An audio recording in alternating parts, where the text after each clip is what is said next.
Bundok man ang akyatin, hindi alintana ng mga mag-aaral at kanilang mga guro ang panganib sa kanilang paglalakbay para maitaguyod ang kanilang pag-aaral. Ang kanilang mga sakripisyo ay hindi nalingid sa pamamahala ng Iglesia ni Cristo. Samahan po natin si Gianna Llanes sa kanyang pagtungo sa Pulong Mindanao Elementary School na nasa kabundukan po ng Santa Maria, Laguna. Ano ba yung pangarap ninyo para sa sarili nyo? Makapagtapos po ng pag-aaral. Ang pangarap ko po paglaki ay maging isang pulis. Pangarap ko po sa akin paglaki ay maging isang nurse. Ang pangarap ko po ay maging teacher. Ilan lamang yan sa pangarap ng mga mag-aaral sa Pulong Mindanao Elementary School sa Santa Maria, Laguna.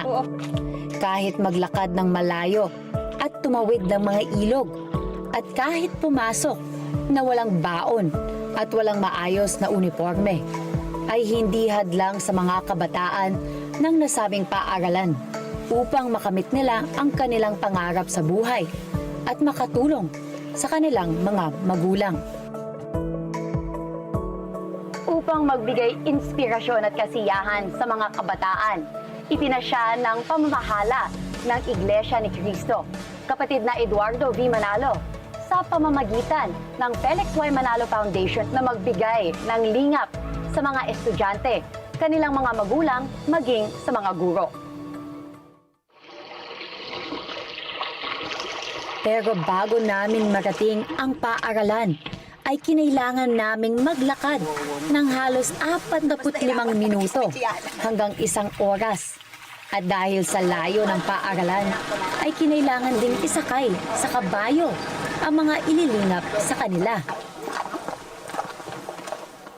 Pagkatapos ng halos 1 oras, isang mahaba-habang paglalakad, nakarating na rin tayo dito sa Pulong Mindanao Elementary School. Sa wakas, makikilala na natin ang mga lilingapin natin sa araw na ito. So, what is the given number? Naabutan namin sila sa kalagitnaan ng kanilang klase.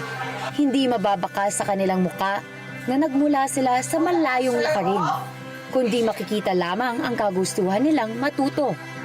Kaya naman lalo akong na-excite na ibigay sa kanila ang mga bit-bit naming lingap para sa kanila.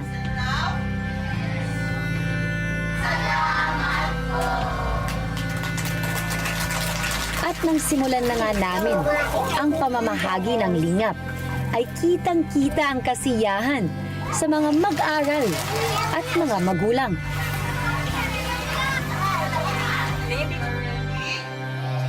Please take your seat. Kahanga-hanga ang ginagawang sakripisyo ng mga guro sa paaralang ito upang maihatid ang edukasyon na kailangan ng mga kabataang punong-puno ng pangarap. Dahil karamihan sa mga guro ay nakatira pa sa malayong lugar at naglalakad din ng ilang oras at tumatawid sa ilog, makarating lamang sa paaralan.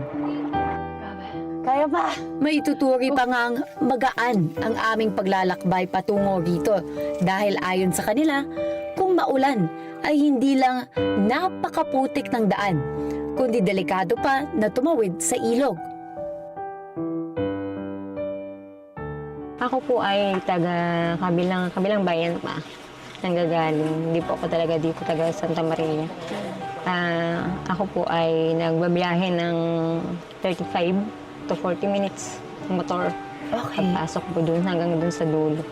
Tapos pagdating po doon sa dulo, lalakad po kami dito. Depende po sa sitwasyon ng ilog. Kung malalim or mababaw. Di po kayo napapagod?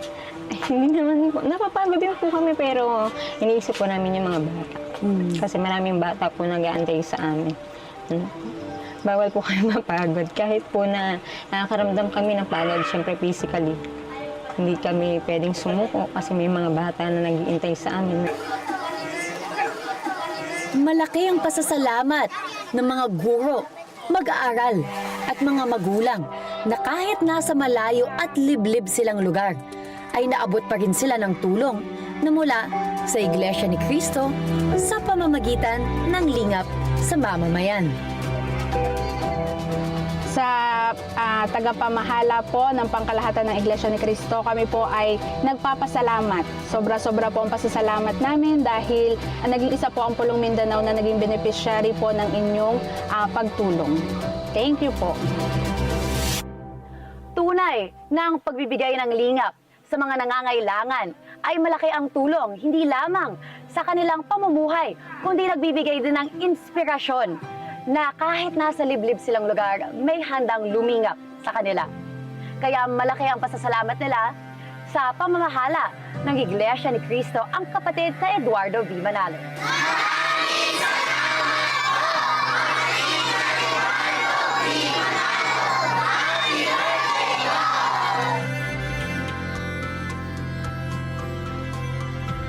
Mula dito sa Pulong Mindanao Elementary School, Santa Maria, Laguna, ako po si Gianna Llanes para sa Worldwide Lingap sa Mamamayan Special Coverage.